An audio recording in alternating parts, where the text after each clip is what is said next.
Podemos começar a gravação.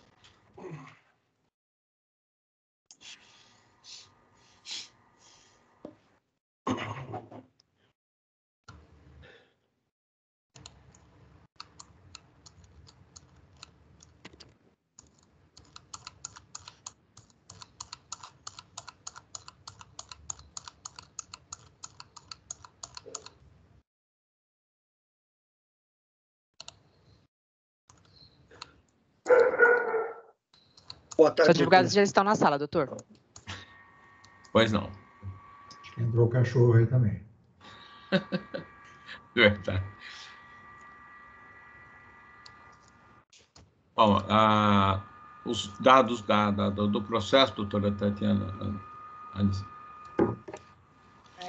Doutora, a senhora gostaria de passar o número do seu processo para o presidente poder acompanhar?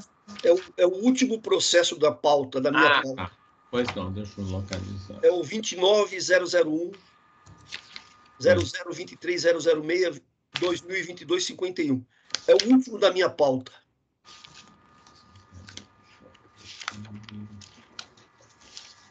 É o 430739. Promotoria de Justiça de Botucatu. Tá. É o último da pauta, da minha pauta. Perfeito. Localizei. É o número do MP 430739-0025627/2021-4, o tema Vida e Saúde, da Promotoria de Justiça de Botucatu, é recurso contra indeferimento de notícia de fato representação. Exatamente. Bom, podemos dar início à sustentação? Eu faço o relatório. Pois não, perdão, vamos. Então, me adiantei. Pois não, recurso contra arquivamento de notícia de fato. Trata-se de recurso interposto contra a decisão que arquivou notícia de fato subscrita por Aparecido Francisco, na qual o interessado relata ter sido encaminhado ao Hospital das Clínicas da Faculdade de Medicina da Unesp de Botucatu para a realização de uma cirurgia de revascularização do miocárdio, ocasião em que discordou em assinar documento anuindo com eventual transfusão de sangue, já que isso vai de encontro à sua consciência religiosa. Alega que, em razão disso, teria havido recusa em dar continuidade ao seu atendimento, recebendo indevida alta hospitalar. Requer a reconsideração da decisão que deixou de instaurar inquérito civil e determinou o arquivamento do expediente ou, alternativamente, sua revisão, entendendo estar eivada de erro material. Relata que a cirurgia cardíaca não era uma opção para o recorrente, e sim uma necessidade imediata que foi negada pelo nosocômio, optando pela alta hospitalar compulsória por meio de força policial e submetendo-o ao risco de morte. Entende que o hospital errou ao não providenciar, ao menos, a sua transferência para outro hospital que tivesse equipe habilitada para realizar o procedimento, dispensando o termo de consentimento em questão em respeito à convicção religiosa professada. É a síntese do necessário, senhor presidente. Pois não. Doutora advogada, tem a palavra para a sustentação. Boa tarde, excelências. Gostaria de, em nome do ilustre conselheiro relator, Dr. Pedro Jesus de Giuliotti, que fez um excelente relatório sobre o caso, e em nome dele estendo os meus cumprimentos a todos os demais excelentíssimos conselheiros aqui presentes. Não posso deixar de registrar a minha honra de estar aqui fazendo a minha primeira sustentação oral perante o Conselho Superior do Ministério Público de São Paulo, até porque em minha graduação pude ter a oportunidade de, durante 3 anos, estagiar no Ministério Público, onde pude perceber a defesa e o interesse desse órgão ministerial pela defesa das minorias, pela defesa dos interesses coletivos, mesmo tendo poucos recursos e muitas vezes não tendo o reconhecimento correto. Eu estou representando aqui o paciente, né, o recorrente, que é o senhor Aparecido Francisco, e esse paciente ele tem 65 anos e, infelizmente, ele foi vítima de severas violações. Eu acho interessante iniciar com uma frase de que a compreensão do outrem, ele somente progredirá com o compartilhamento de alegrias e sofrimentos. E, infelizmente, hoje estou aqui para compartilhar sofrimentos na compreensão desse outrem, desse paciente, o senhor Aparecido Francisco. Em que pese houve o arquivamento pela douta Promotoria de Justiça de Botucatu, esse arquivamento ele se deu com base numa premissa equivocada, informada pelo hospital atendente. Isso porque o hospital, ele cancela a cirurgia do paciente e diz que, na verdade, o tratamento indicado seria um tratamento ambulatorial e que o próprio hospital, ele daria prosseguimento a esse tratamento ambulatorial. Mas a realidade dos fatos, excelências, é que esse paciente, ele tinha um problema muito sério, ele foi diagnosticado na própria instituição, como podemos ver nos prontuários, nas folhas de prontuário juntado aos autos, com um infarto agudo de miocárdio. Então, os próprios médicos, eles registram no prontuário que o paciente, ele não poderia, ao menos, caminhar sem colocar em risco a sua própria vida. Então, é difícil de compreensão como que um paciente desse pode ter a sua cirurgia cancelada e ter um encaminhamento ambulatorial sem colocar isso em risco a vida dele. Apesar também da Unesp ela ter deixado bem claro que ela otimizou o retorno do paciente ao ambulatório, a realidade dos fatos que está registrada no prontuário médico é que o paciente e sua esposa foram removidos do leito hospitalar com força policial. Inclusive, os médicos, eles acionaram a delegacia de polícia, que enviou policiais para cumprir a diligência no hospital, e aos policiais chegarem no hospital e verificarem a situação de um senhor que teve um infarto recente, com uma doença gravíssima cardíaca, e que realmente estava apenas querendo ter um tratamento médico que respeitasse a sua consciência religiosa, os próprios policiais não conseguiram fazer a retirada do paciente e da esposa, com certeza aquela situação acabou sendo tocante para eles, né? Mas o paciente acabou realmente, educadamente, se deslocando com acompanhamento dos policiais até as portas do hospital, onde ele foi deixado com a sua esposa na calçada. É impossível dizer que numa situação dessa houve uma otimização por parte do hospital do retorno ambulatorial de um paciente nessas circunstâncias. E a realidade é que o paciente, após muita peregrinação pelo sistema de saúde público, porque é um paciente que não tem condições de arcar com um tratamento desse nível, ele conseguiu, por conta própria e com a ajuda da comunidade a que ele pertence, as Testemunhas de Jeová, o tratamento sem o uso do sangue e respeitando a sua consciência em uma outra cidade. Então, por conta dessas premissas que foram omitidas pela Unesp, a douta Promotoria de Botucatu entendeu, na verdade, que o atendimento ele foi feito dentro de todos os protocolos corretos, quando, na verdade, o atendimento desse paciente, ele feriu todos os protocolos do SUS, da lei que estabelece o SUS, e também do Ministério da Saúde. Em verdade, o paciente, excelentíssimos conselheiros, em nenhum momento desejava obrigar que a Unesp ou que determinada equipe médica fizesse o tratamento caso eles não concordassem com a opção de recusa terapêutica dele.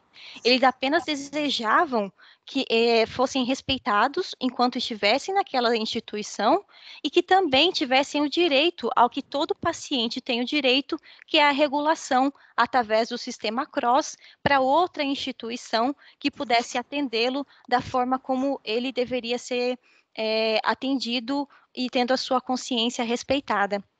Além disso, excelências, é possível verificar que a recusa de atendimento, ela não parte dos médicos, ela parte da administração do hospital.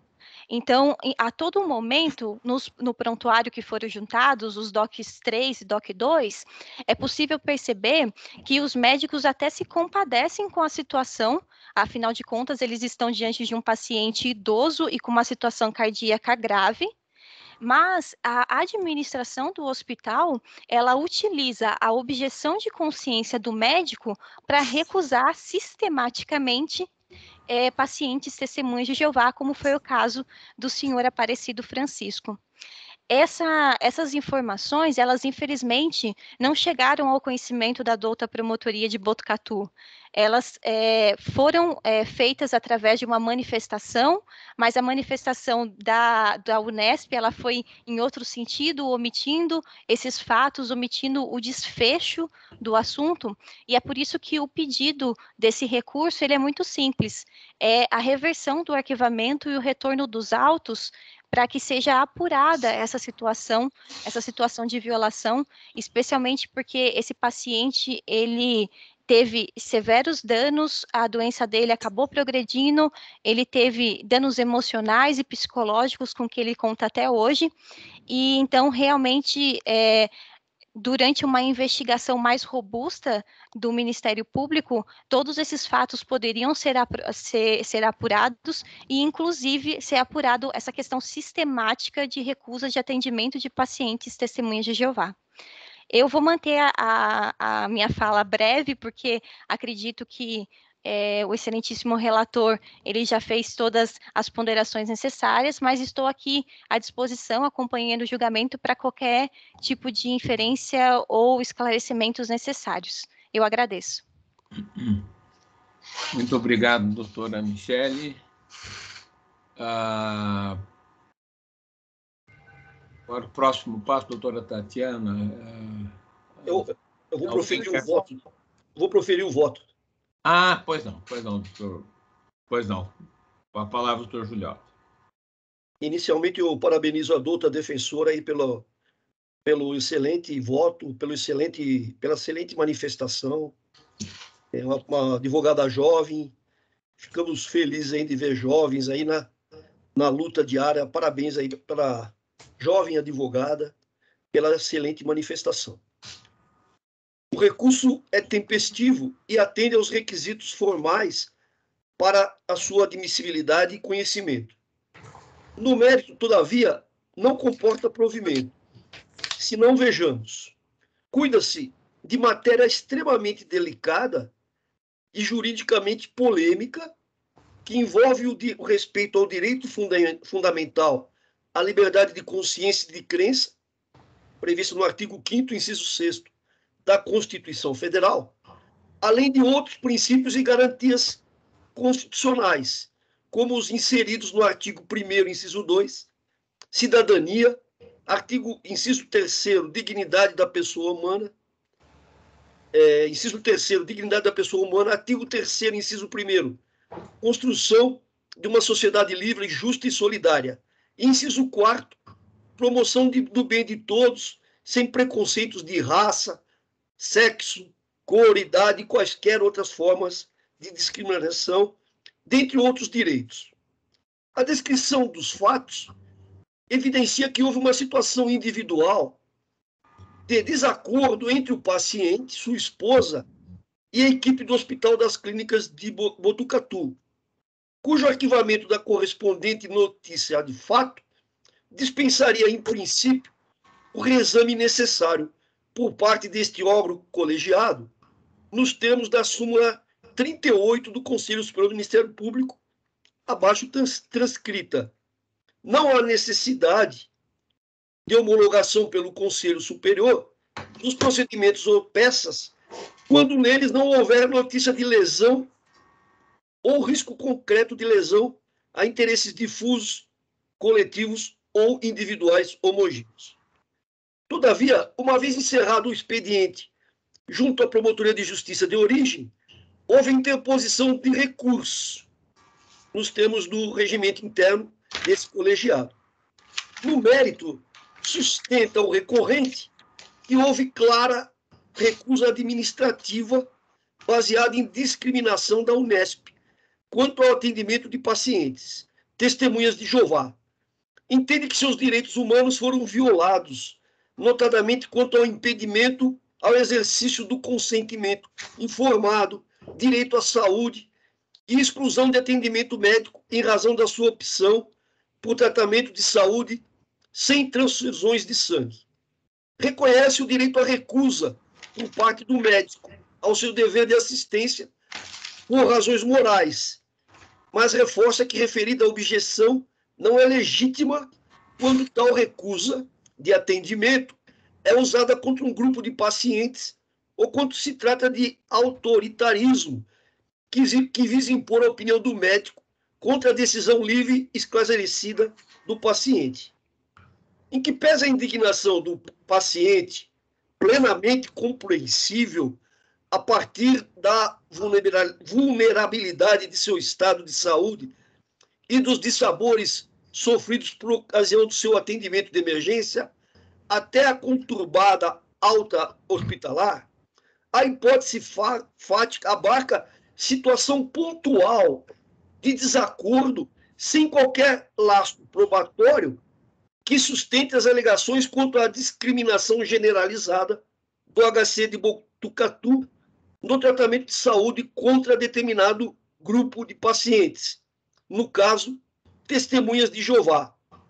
Cuida-se de conclusão pessoal a que chegou o paciente a partir de sua situação individual que não encontra ressonância com os elementos de convicção trazidos nos autos.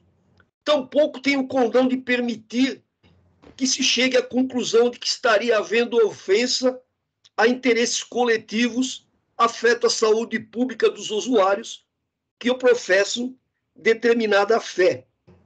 O impugnado termo de internação, com consentimento para transfusões de sangue, precisa ser contextualizado a partir do caso concreto que envolvia, segundo o recorrente, cirurgia cardíaca de emergência em decorrência de infarto agudo do miocárdio, situação crítica de saúde, de modo que o alegado preconceito, em razão da natureza religiosa, não pode ser deduzido a partir daquilo que o paciente acredita que aconteceu, tampouco generalizado como se a instituição assim procedesse com todo e qualquer paciente que professe a mesma fé.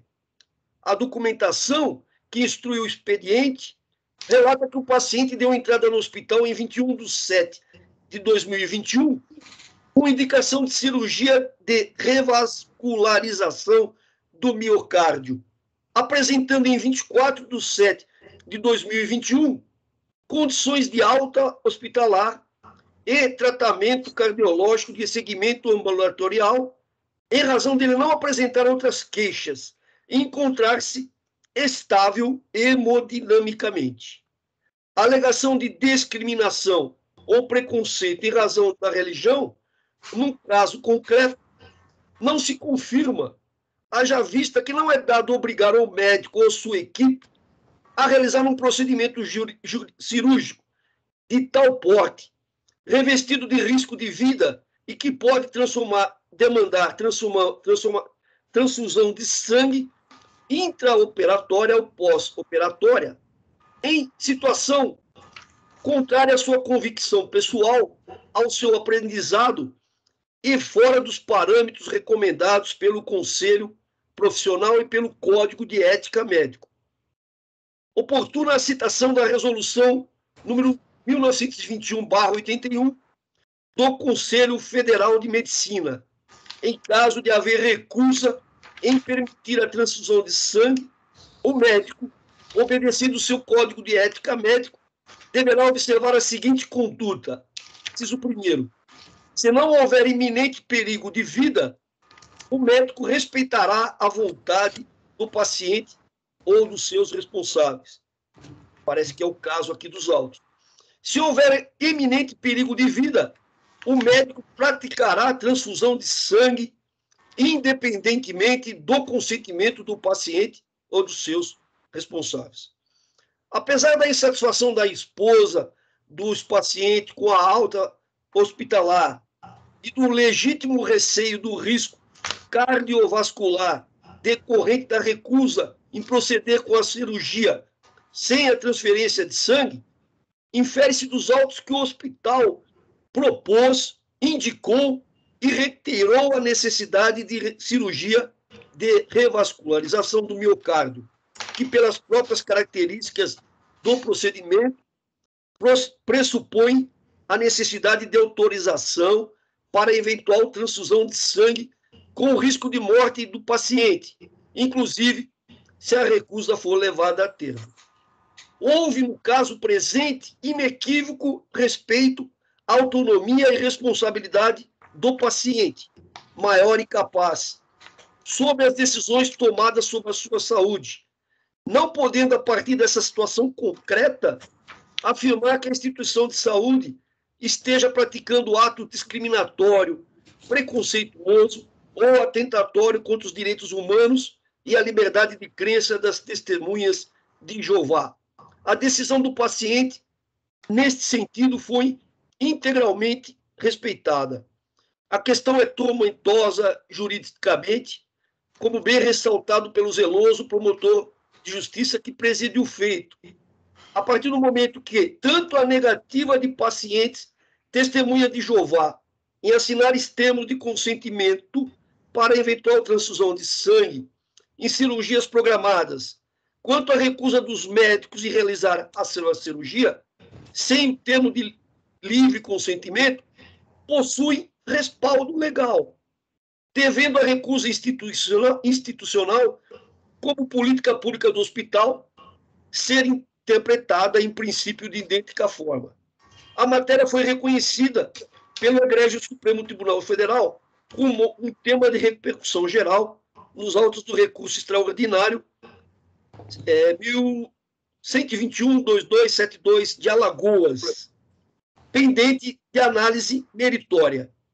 Sob o prisma da tutela coletiva dos direitos humanos e da saúde pública, efetivamente não há nos autos qualquer elemento indiciário que justifique, nesse momento, a instauração de um inquérito civil em face dos envolvidos.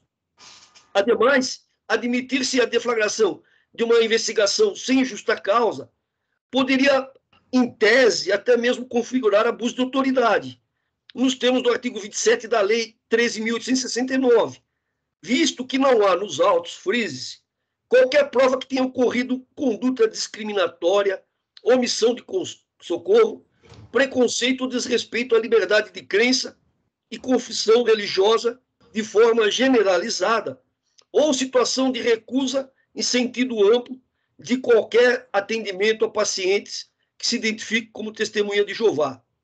Pelo contrário, restou inequívoco o respeito ao consentimento livre e informado do paciente em questão, com orientação expressa para o retorno e segmento ambulatorial alternativo.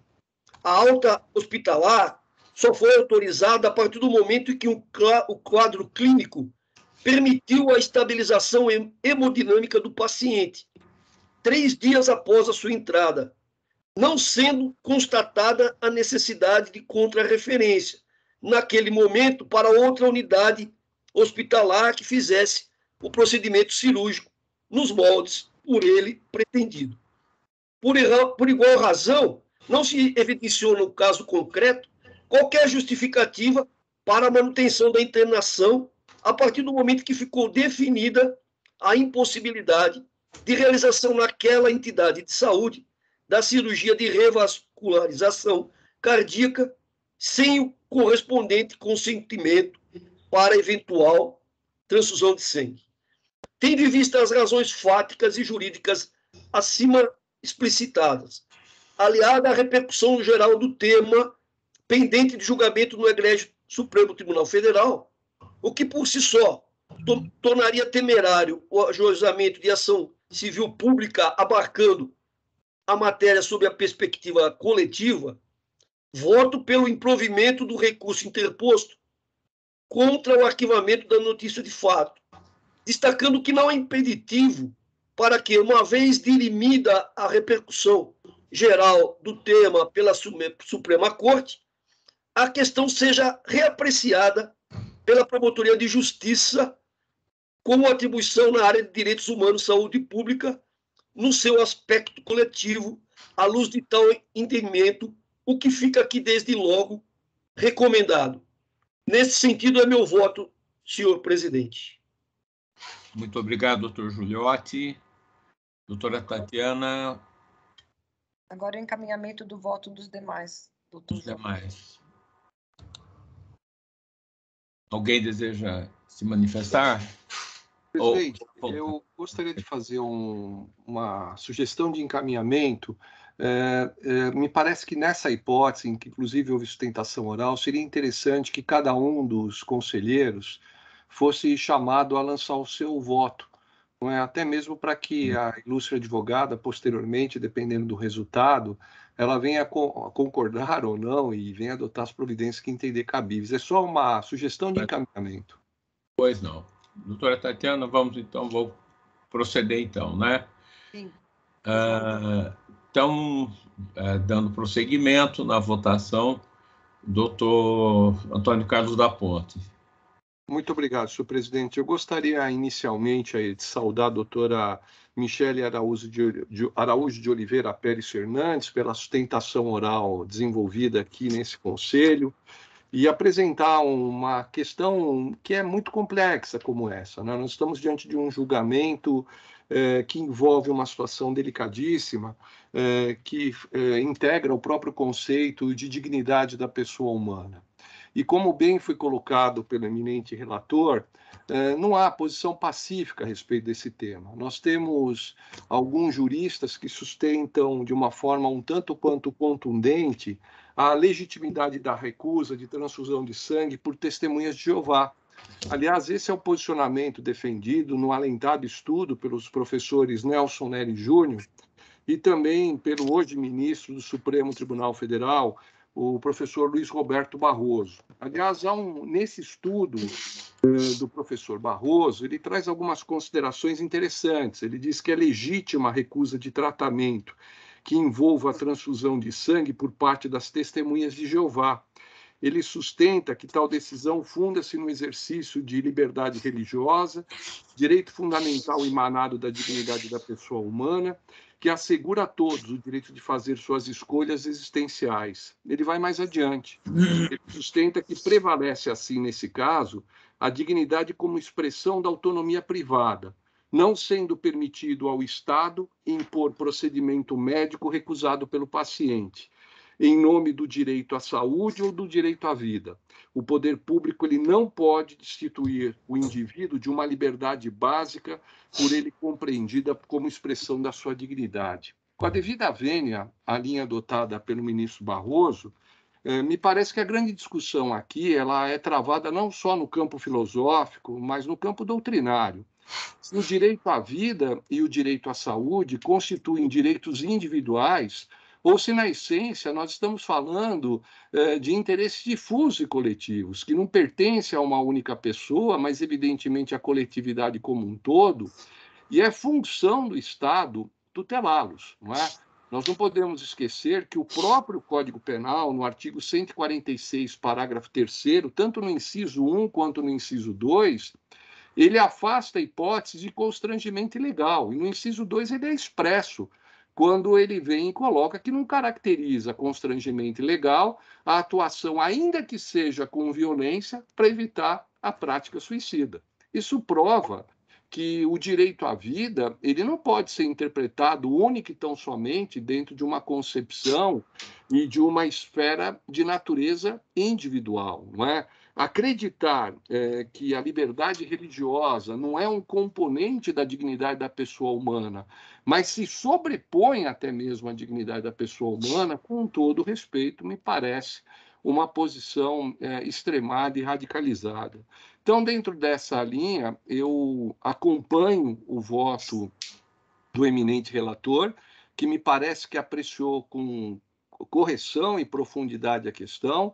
Realço uma vez mais o trabalho marcado pela excelência por parte da ilustre defensora que fez sustentação oral, mas eu acompanho o relator e eu também nego provimento ao recurso, por entender que essa questão ela foi corretamente apreciada por parte do promotor de justiça de Botucatu. É como eu voto, senhor presidente. Muito obrigado, doutor. Pois alguém? Doutor Antônio.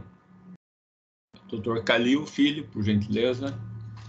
Pois não, renovando meus cumprimentos a todos, eu gostaria agora também de saudar a doutora Michele Araújo de Oliveira pela sustentação oral, muito objetiva, acho que concisa, honrou o exercício da advocacia perante esse colegiado aqui, sustentando o seu ponto de vista. Mas eu vou pedir vênia para discordar também, e votar com o relator, porque eu entendo que a solução dada pelo promotor de justiça foi a que resolveu, que se adequou à espécie e resolveu o problema. Então, pelo meu voto, eu acompanho o relator. Muito obrigado. Muito obrigado, doutor Calil. Agora, doutor Jurandir Norberto Marçora, por gentileza. Senhor presidente, eu quero inicialmente também cumprimentar a ilustre advogada, a doutora Michele Araújo de Oliveira, pela excelente sustentação oral, muito clara, muito precisa, mas na mesma linha dos colegas que me precederam, eu também acompanho o voto do relator, muito bem elaborado, muito bem fundamentado, e o qual eu também parabenizo nessa oportunidade. Muito obrigado, doutor Jurandir. Doutora Tatiana. Também parabenizo a doutora Michele pela excelente exposição, pela clareza, pela objetividade, mas eu também encaminho meu voto no sentido dos demais colegas que me antecederam. Eu entendo que o direito do paciente, ele existe, mas ele não se sobrepõe ao direito à vida e o direito à saúde. E, nesse sentido, eu acompanho os demais, como declararam o doutor relator e os meus colegas que me antecederam. Muito obrigado, doutora Tatiana. Doutor José Carlos Bonilha, por gentileza. Eu também inicio louvando a atuação da combativa advogada, doutora Michele, que abordou, muito embora não seja a questão central, importante tema do que seja gestão administrativa de hospital e encaminhamento do corpo médico, do corpo clínico. Quero me solidarizar com o interessado pela dramaticidade do tema. Mas peço vênia para acompanhar o eminente relator que, na minha opinião, jogou luzes sobre o tema e acompanhar o seu posicionamento no sentido do improvimento do recurso interposto. Muito obrigado, doutor Bonilha. Agora, doutor Saad Maslum, por gentileza. Obrigado. Senhor presidente, gostaria primeiramente de cumprimentar a doutora Michele Araújo de Oliveira Fernandes. Parabéns para quem está fazendo pela primeira vez a sustentação. Eu posso afiançar a Vossa Excelência que se saiu muito bem. Está muito bem. Os argumentos de Vossa Excelência são bastante fortes. Vossa Excelência realmente atacou os pontos centrais aqui, mas nós recebemos o voto do relator, estudamos, verificamos bem essa questão, e embora a dramaticidade, o drama, não é, que envolve toda essa situação, o fato é que não há elementos que justifiquem a atuação do Ministério Público nesse caso. A questão foi muito bem pontuada, e aqui eu parabenizo também o relator por seu brilhante voto, muito bem a questão, com as ponderações feitas também pelo conselheiro Antônio Carlos da Ponte, e por isso eu voto também com o relator. Muito obrigado. Muito obrigado, doutor Saad. Doutor Giuliotti, doutor Pedro Jesus Giuliotti, já votou. O voto é dele. Eu também acompanho o brilhante voto do doutor Pedro de Jesus Giuliotti, muito bem fundamentado e efetivamente verdadeira aula a respeito do assunto. Mas não posso deixar de parabenizar a doutora Michele também pela sua excelente manifestação, estreando numa sustentação oral. E, enfim, demonstrou muito conhecimento de causa e, portanto, está de parabéns. E também... Pois não. Doutor João, faltou o doutor Marco Antônio. Doutor Marco Antônio, perdão. Doutor Marco Antônio, eu peço desculpas pela... Doutor Marsura já votou, senhor presidente? Doutor. Já. Então, perdão, doutor Marco Antônio, perdão. Obrigado, senhor presidente. Senhor presidente, demais conselheiros, digna advogada, digno relator, com meus cumprimentos especiais a Vossa Excelência, digna advogada, que de forma bastante objetiva, direta, trouxe os fatos ao nosso conhecimento. Tivemos acesso ao voto do Dr. Pedro Giuliotti. O Dr. Pedro Giuliotti explanou muito bem a questão em tópicos importantíssimos. O primeiro deles foi no sentido de que não vê um interesse difuso ou transindividual ou prova de que não se trate de algo que tenha sido ou ocorra com frequência em relação ao nosocômio, como também, de um outro lado, pesquisando a matéria, se verifica que ela é muito mais vasta e avaliada em temas de responsabilidade civil do que necessariamente em outros aspectos. O Dr. Giuliotti citou o voto do ministro Gilmar Mendes, o recurso extraordinário 1212272, e eu faria um acréscimo aqui a uma regulamentação do Conselho Federal de Medicina, mais recente, a 2232 de 2019, e pediria a vênia para citar a questão referente ao direito de informação e ao consentimento informado, de autoria da professora Márcia Maria de Barros Corrêa, que o apresentou num simpósio realizado, num curso uma obra conjunta de biodireito e a biotecnologia diante do direito de desenvolvimento biológico, onde festejada a autora, como bem lembrou o doutor Giuliotti, doutor relator, que a autonomia de vontade, a autonomia do paciente, ela tem determinados limites. Dentre esses limites, que foi aqui invocado pela ilustre advogada, é que essa autonomia ela não seria, ou seria restrita, melhor dizendo, em relação a tratamentos que fossem meramente paliativos ou tratamentos de caráter experimentais, e que não me parece ter sido nenhuma situação nem outra. E como bem mostrou, como bem lembrou o doutor Giuliotti, não houve recusa no atendimento, mas houve recusa do paciente em receber o atendimento que era essencial. Acompanho o excelente e brilhante voto do digno relator. Muito obrigado, doutor Marco Antônio. Agora parece que encerramos a votação e passo a palavra à doutora Tatiana, então, para o anúncio do resultado dos votos da votação.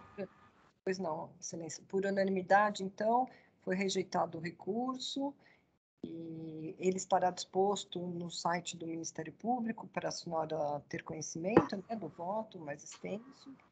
E esse é o resultado, portanto, do julgamento. Parabéns mais uma vez para a senhora e até uma próxima vez. Agradeço a atenção de todos e bom trabalho e uma boa tarde a todos. Muito obrigado. Boa tarde, doutora. Boa tarde, obrigado. Agora, doutor João, tem os dois destaques do doutor Ponte. O senhor quer que eu passe os números para o senhor? Pois não? Eu não entendi. Agora temos os dois destaques Sim. do doutor Ponte. Posso passar os números para o senhor? Pois não, pode passar. Então, o primeiro é o caso da Promotoria de Justiça de Paulínia. O número é 43 036 8 0000 210 221, dígito 9. Pois não. O do doutor Ponte é o terceiro caso. Pois não. Então, vamos passar ao voto do doutor Antônio Carlos, por gentileza. O senhor está sem som. Microfone.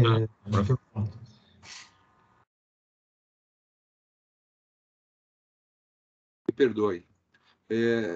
Senhor presidente, prezados colegas, eu vou tomar a liberdade de ler o voto. É um voto um pouco extenso, mas acho que é importante que o colegiado ele tome conhecimento da questão como um todo, não é?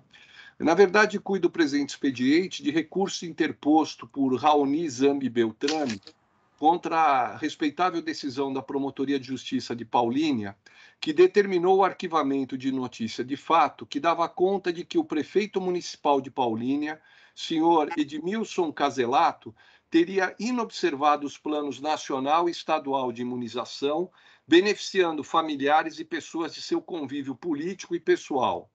Sustentou a ilustre promotora de justiça, subscritora do arquivamento, a inexistência de justa causa, na medida em que boa parte da população já tomou a segunda dose da vacina e o momento vivenciado à época retiraria eventual elemento subjetivo do alcaide, na hipótese de ter atuado como descrito na representação.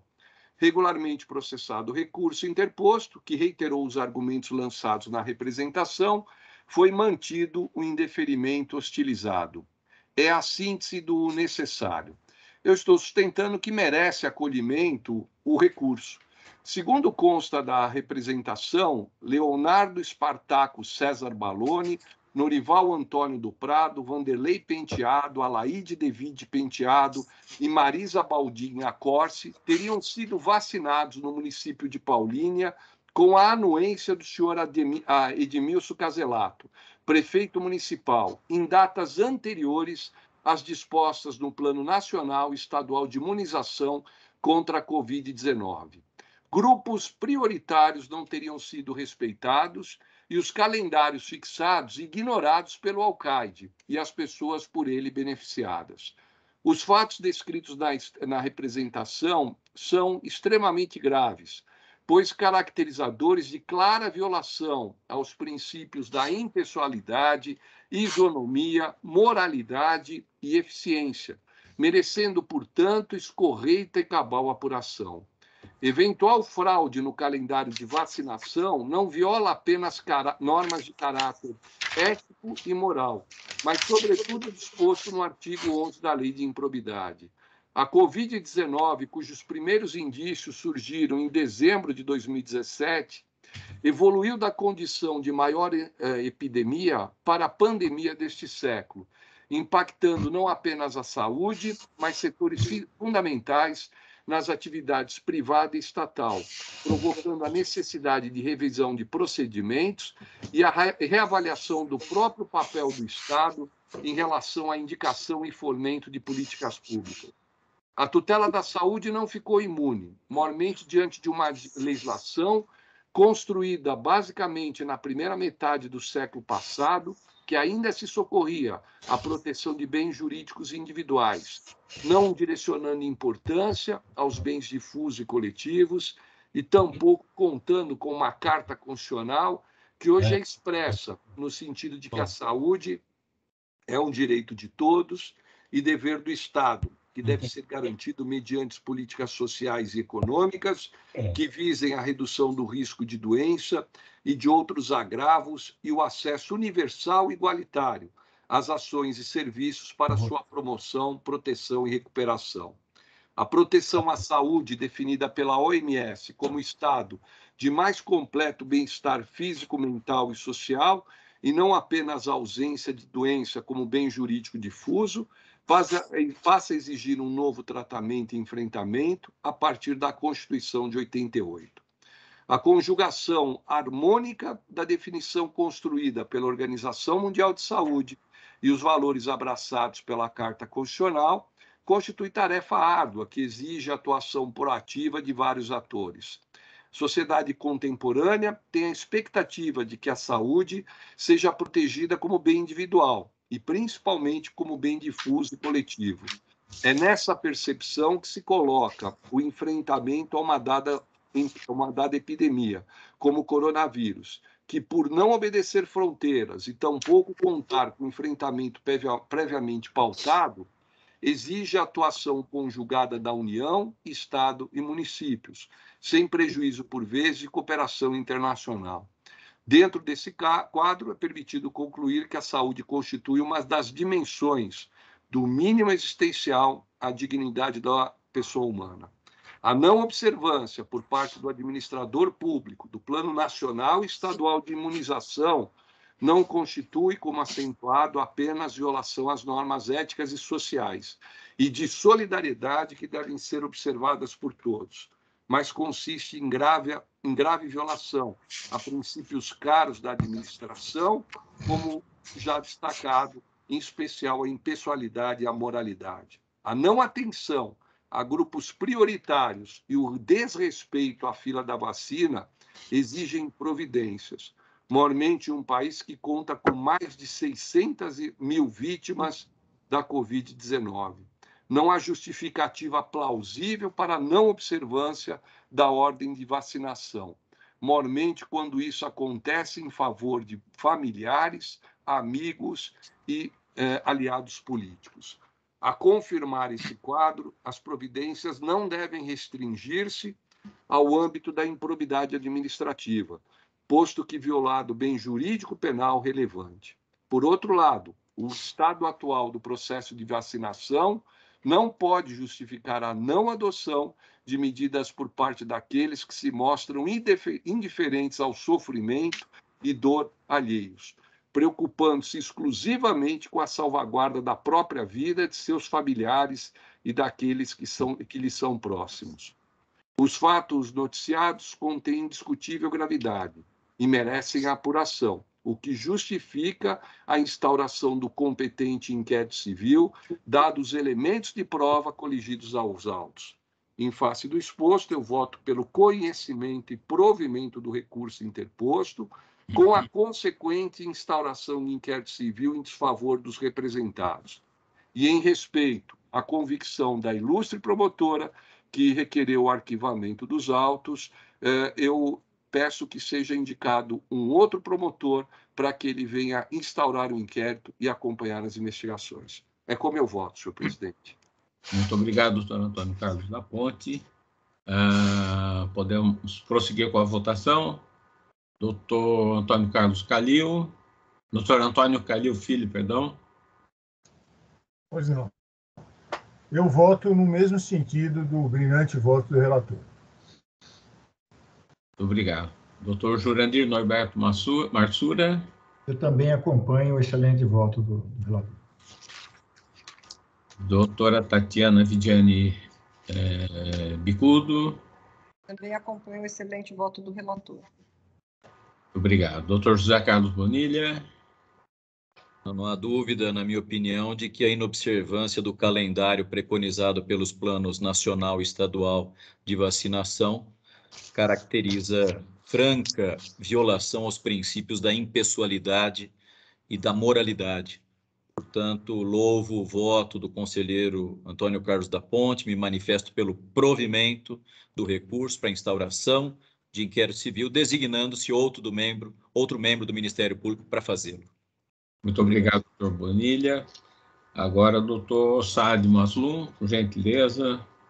Acompanho o brilhante voto do relator.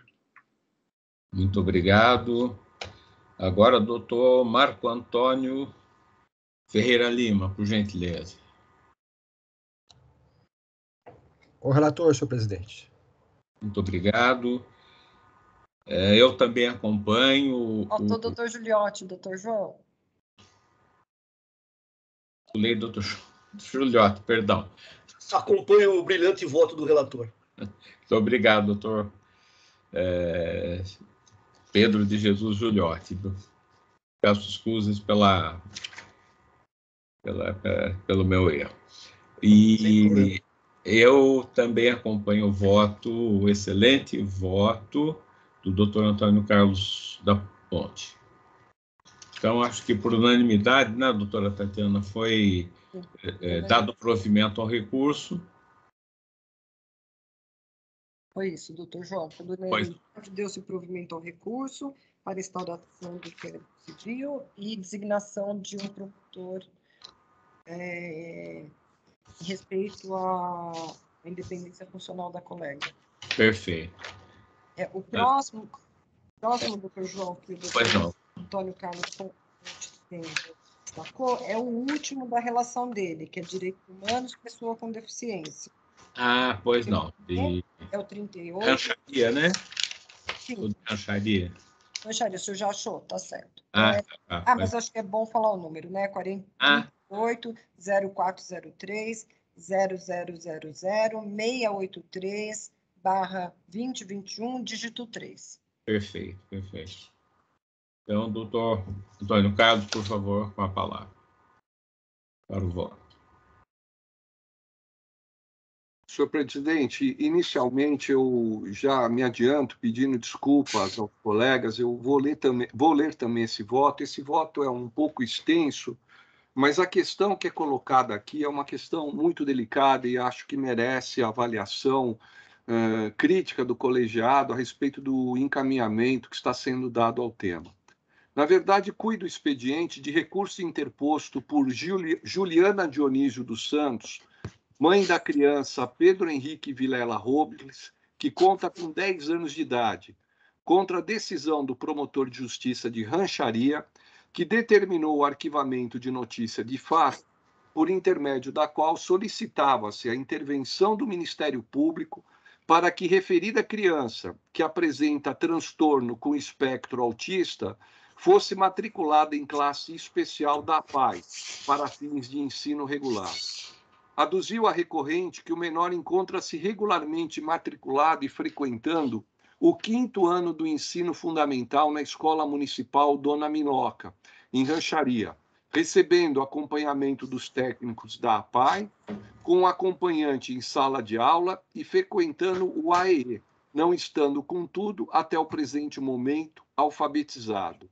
Afirma também que a criança realiza suas atividades com auxílio de uma estagiária, fazendo uso de fraldas, não se alimentando e higienizando sozinho, e que tem significativa dificuldade de comunicação e interação social, com quadros de choro e crises devido ao número de crianças e pessoas.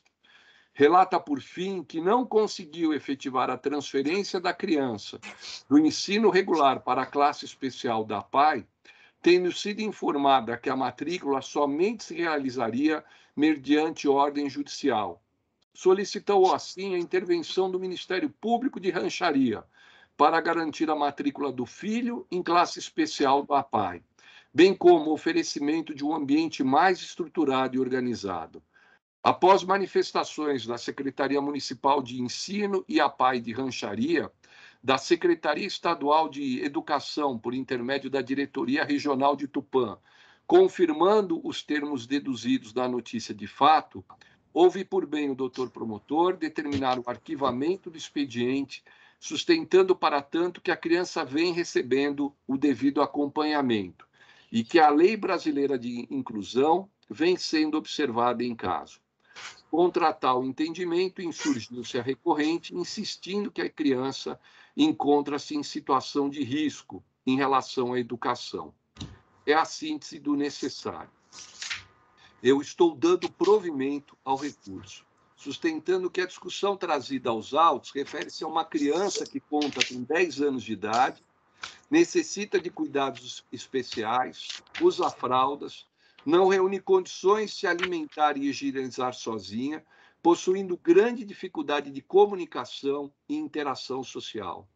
Referida criança, apesar de estar matriculada no 5º ano do ensino fundamental, em escola regular, dadas as dificuldades apontadas, mesmo contando com suporte especializado, não está alfabetizada e, naturalmente, não se encontra integrada no estabelecimento de ensino que frequenta.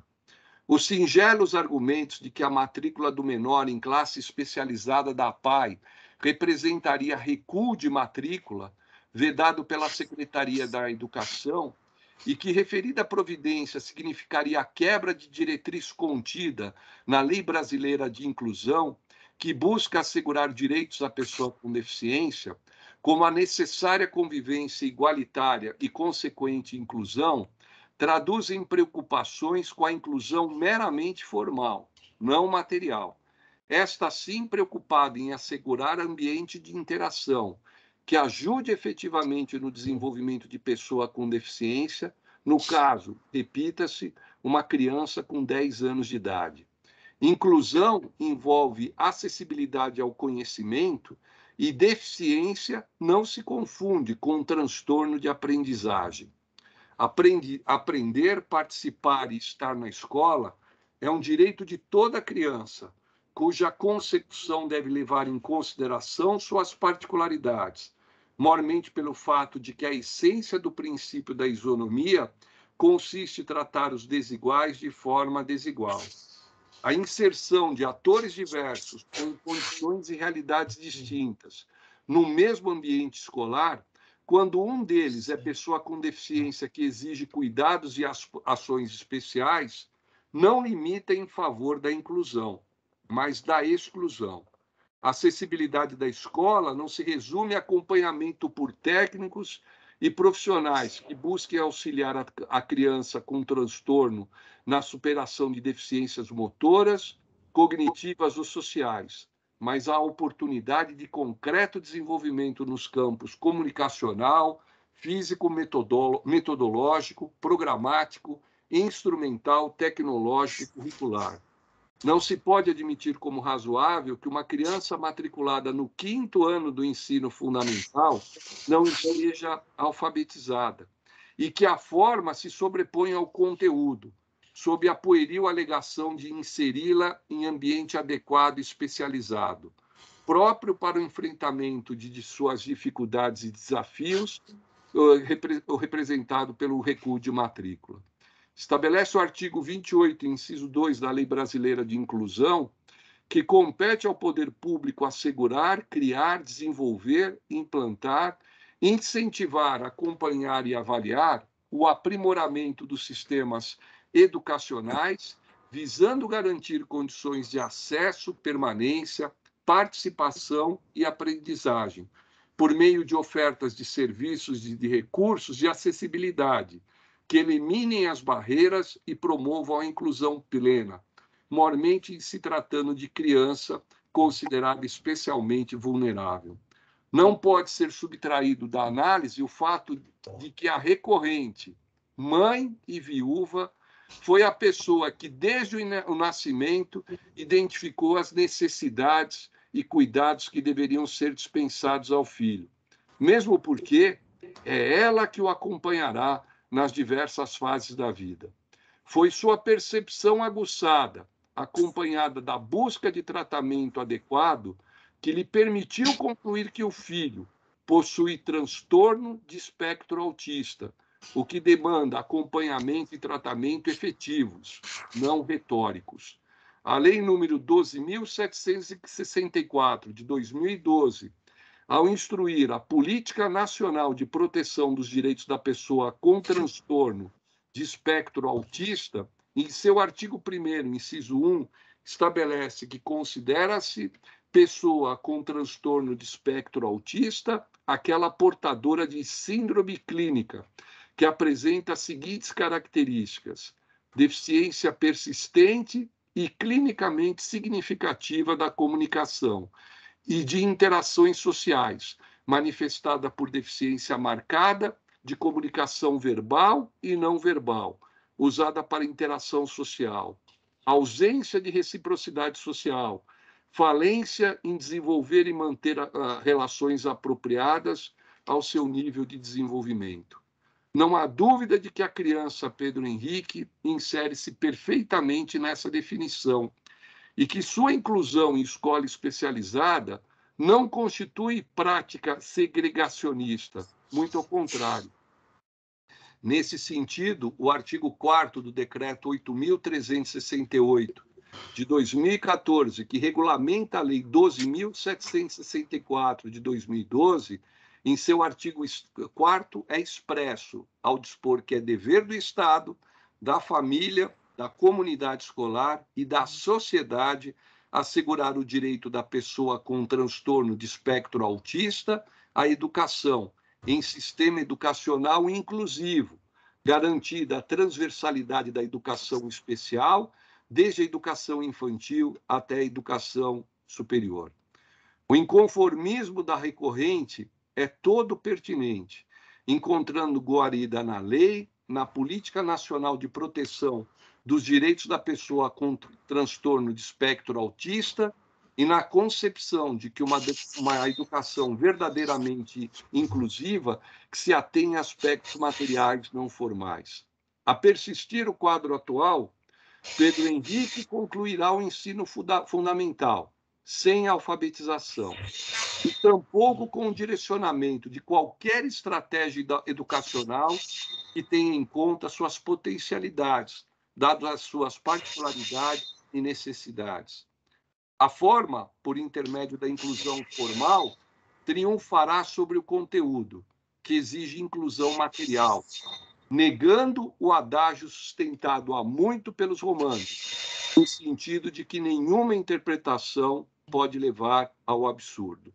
A tomada de providências por parte do Ministério Público é imperiosa, urgente e necessária, devendo ser lembrada a direção da APAE e a Secretaria Estadual da Educação, por intermédio da Diretoria Regional de Tupã, que o artigo 7º da Lei 12.764 de 2012 estabelece que o gestor escolar ou a autoridade competente que recusar a matrícula de aluno com transtorno do espectro autista ou qualquer outro tipo de deficiência será punido com multa e, na hipótese de reincidência, perderá o cargo que ocupa.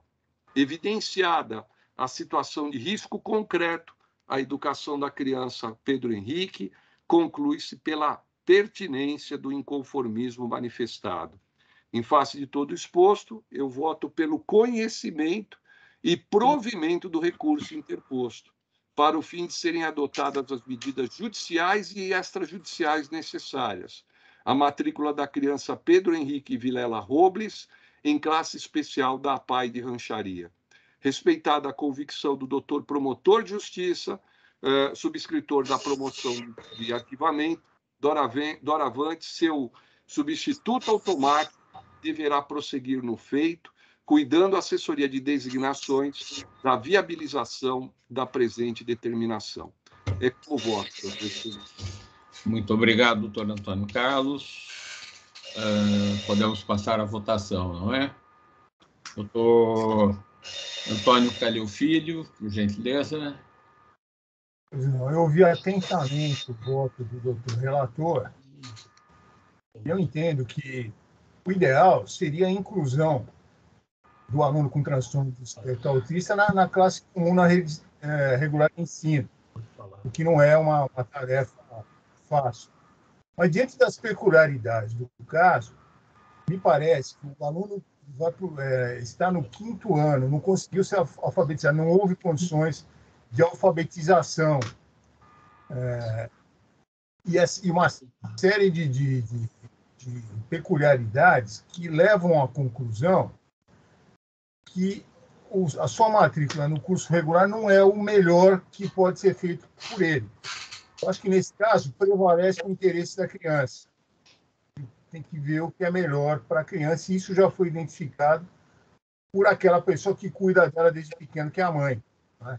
Então, peço vênia para votar no mesmo sentido do relator, aderindo às razões do voto. Muito obrigado, doutor Calil. A seguir, por gentileza, o doutor Jurandir Norberto Marsura.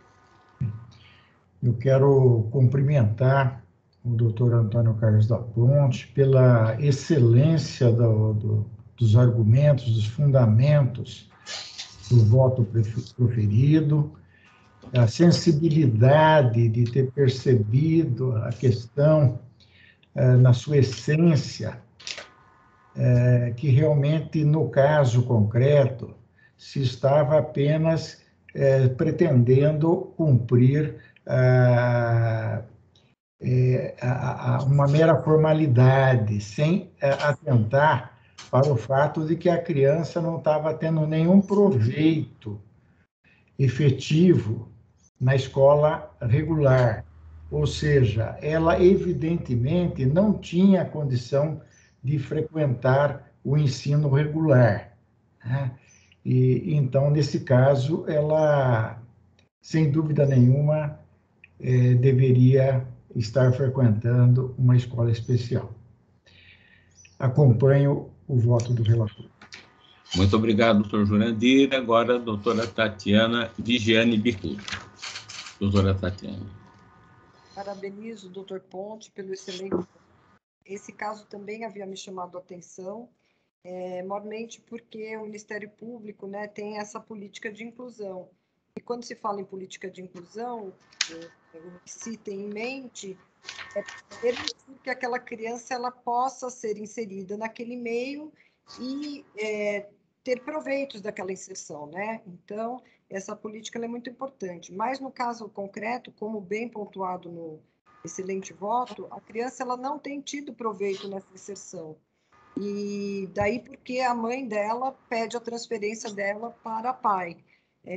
Não se está aqui colocando, ao contrário da política de inclusão que é promovida pelo Ministério Público, mas tendo respeito ao direito daquela criança. Ou seja, você não pode superar o direito da criança em querer ou não ser incluída nesse sentido dela aproveitar ou não. E ninguém melhor do que a mãe, como bem dito pelo Dr. Ponte e o Dr. Fairinho, para conhecer a realidade do filho, que ela acompanha desde o nascimento.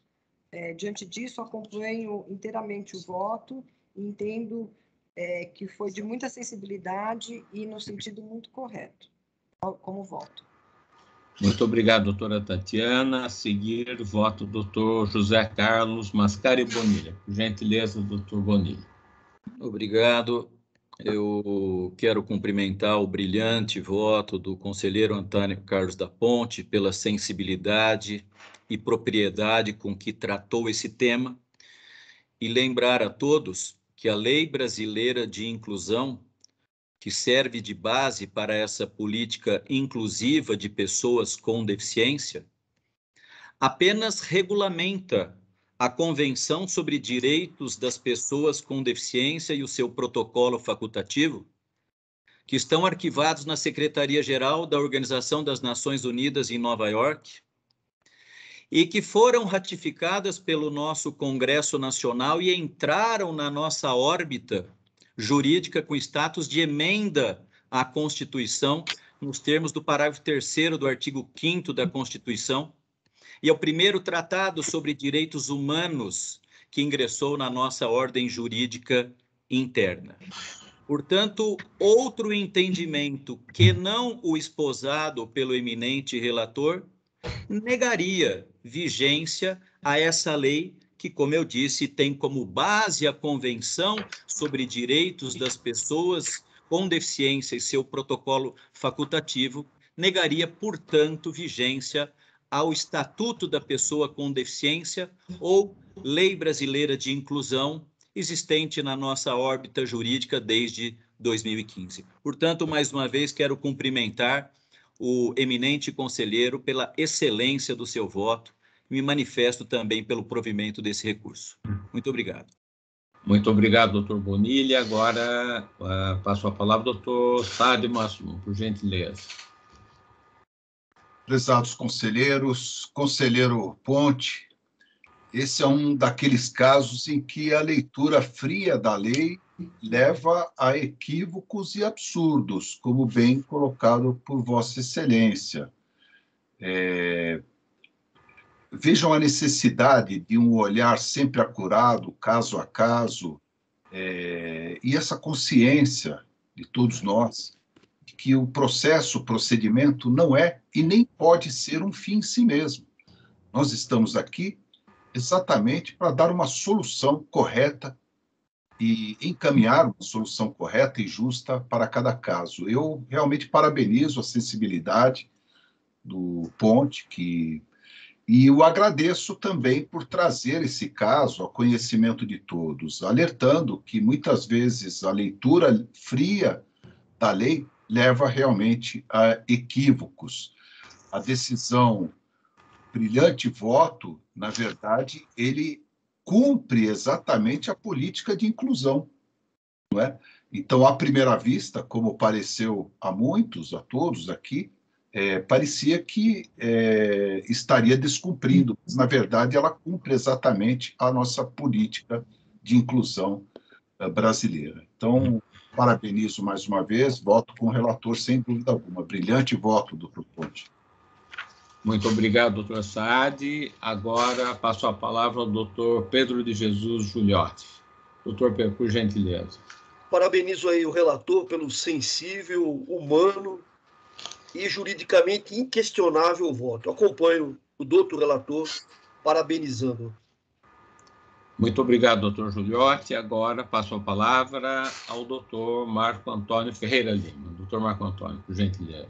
Senhor presidente, demais conselheiros, digno relator, todos nós aqui contando com mais de 30 anos de Ministério Público, há algumas situações que ainda, espero que continue assim, me comovem. E o voto de Vossa Excelência, doutor da Ponte, ele, antes de me trazer um conhecimento técnico, antes de ter mostrado uma exacerbada sensibilidade e uma visão em relação ao ser humano, as palavras e a forma que Vossa Excelência apresentou seu voto, por razões pessoais, me comoveram. Eu não poderia deixar de fazer uma lembrança o que Vossa Excelência colocou indiretamente em seu brilhante voto. A pretexto de se incluir, não se pode excluir. Parabéns pelo voto, acompanho o relator, senhor presidente. Muito obrigado, doutor Marco Antônio. Eu também acompanho o voto do eminente relator, doutor Antônio Carlos da Ponte, pelo voto que revelou realmente uma sensibilidade extraordinária da delicadeza do tema. E, na verdade, eu posso asseverar que foi uma belíssima aula e me fez lembrar os meus primeiros tempos de Ministério Público, em 1976, portanto, há mais tempo do que o doutor Marco Antônio, quando ingressei no Ministério Público e naquelas aulas, aquelas 2 semanas de aulas que existiam naquele tempo, o curador de menores de São Paulo, eu não me lembro agora o nome, mas era uma figura extraordinária, e ele sempre falava, acima de tudo, quando tiverem que examinar algum processo envolvendo o menor, pensem, acima de tudo, no bem do menor, no bem-estar do menor.